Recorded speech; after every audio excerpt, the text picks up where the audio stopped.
Boa tarde, sou o professor Alexander Zebit, do Núcleo de Estudos de Políticas Públicas e Direitos Humanos e de Estudos de Relações Internacionais da Universidade Federal do Rio de Janeiro. Eu vou falar da pandemia, direitos humanos, a sociedade e outros tópicos. Primeiro, gostaria de ressaltar que lidamos com um fenômeno existencial, assim como guerras e conflitos armados, a mudança climática, a extinção de espécies animais e vegetais, epidemias, a fome, a inanição de grandes números de populações dos países em desenvolvimento, enfim, tudo que ameaça diretamente não só o direito à vida, mas a própria vida. Os direitos afetados de todas as categorias da população são os seguintes: evidentemente, o direito à vida, o direito a ir e vir, fechamento por causa do fechamento de fronteiras e de aeroportos, portos, na terra, no mar e no ar. O direito à saúde, por motivo da crise dos sistemas de saúde no mundo inteiro.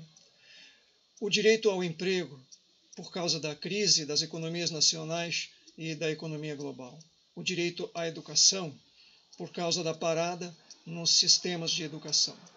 Posso afirmar que, nas condições atuais que a pandemia nos impõe, todos os direitos humanos, sem exceção, serão cerceados de uma ou de outra maneira. Como já foi constatado por vários colegas, o dilema de salvar vidas ou de salvar a economia é falso. A falsidade já foi bem discutida e há um consenso a esse respeito. Há um outro dilema mais prático e que mais se resolve no âmbito de direitos humanos, é o dilema entre o auto-isolamento ou não contra a quarentena ou não. Há aqui uma diferença profunda com relação aos direitos humanos. Primeiro, a liberdade, que autoimpõe ou não o isolamento, voluntariamente ou legalmente escolhida. E, segundo, a repressão da liberdade, quando a quarentena é legalmente imposta. Trata-se aqui das pessoas físicas cuja liberdade de autoisolamento é voluntariamente imposta ou não, e das pessoas físicas que são obrigadas de sair do isolamento por deverem prestar serviços essenciais à sociedade. Segundo ponto, algumas reflexões sobre a sociedade internacional e a sociedade global em estado de pandemia.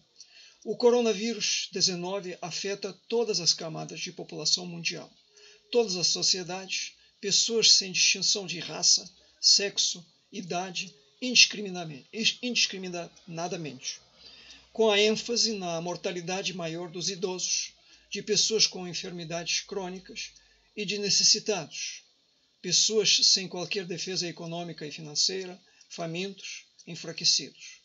Uma nova categoria que ainda não se projetou, mas pode se acentuar em breve. As políticas públicas globais tendem a propor o isolamento da sociedade dentro das diversas formas de autonomia, em diferentes países, não recomendando a liberdade de ir e vir, de restabelecer o funcionamento regular de economia, do fluxo normal de finanças, de mercadorias, mas recomendando deixar funcionarem serviços essenciais, saúde, segurança, alimentação. A Organização Mundial da Saúde assumiu a liderança global no combate à pandemia, com incentivos aos países, concretamente no suprimento e na distribuição de máscaras, meios de proteção para médicos, envio de remédios, coordenação na pesquisa da vacina, na elaboração das políticas globais de combate à pandemia. A ONU estimula atividades das organizações intergovernamentais, agências e governos no combate ao vírus. A ONU apelou ao lançamento de arrecadação de 2 trilhões de dólares americanos. O apelo do Papa Francisco para a cessação dos conflitos armados, aliás, não era o primeiro, nós sabemos disso. O presidente Putin da Rússia propôs a revogação de sanções econômicas introduzidas por motivos políticos que pesam sobre vários países necessitados. O G20 adotou de maneira emergencial medidas de combate global ao coronavírus.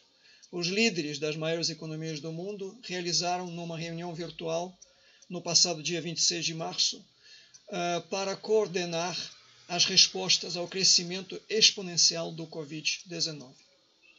Haverá uma injeção pelo G20 de 5 trilhões de dólares, ou cerca de 25 trilhões de reais, na economia global.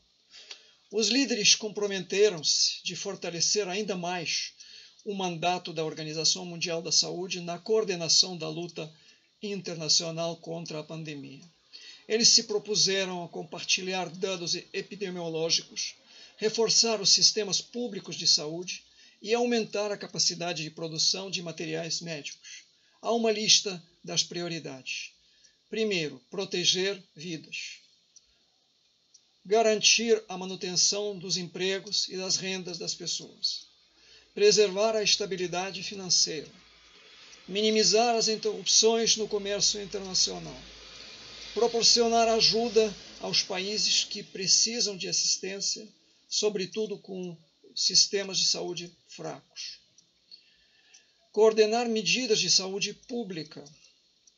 Aumentar o financiamento para a pesquisa que encontre uma vacina e fortaleça a cooperação científica internacional. Além dessas políticas globais, foram desenvolvidas ações intergovernamentais e nacionais, na realidade solidárias, muito importantes.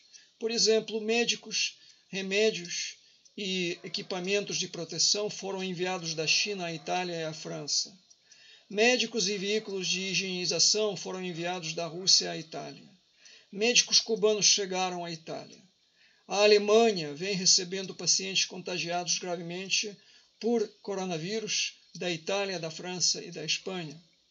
O Brasil e outros países, nesses países foram disponibilizados portos e aeroportos para a evacuação dos estrangeiros que ficaram retidos em navios cruzeiros e outros tipos de transporte. Vem acontecendo a repatriação em massa dos nacionais para seus próprios países. No Reino Unido, 20 mil médicos aposentados e afastados voltaram a trabalhar nos hospitais e postos de saúde. Alunos de medicina se voluntariaram para hospitais gerais e para uso de campo na Rússia e no Brasil. O terceiro ponto é sobre como a sociedade global reage a esses desafios. Primeiro, começa a se reforçar uma nova ética global, que é divulgada pelas redes sociais e pela mídia.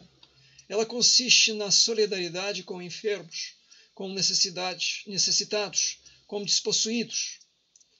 O apreço pela vida humana diante da morte.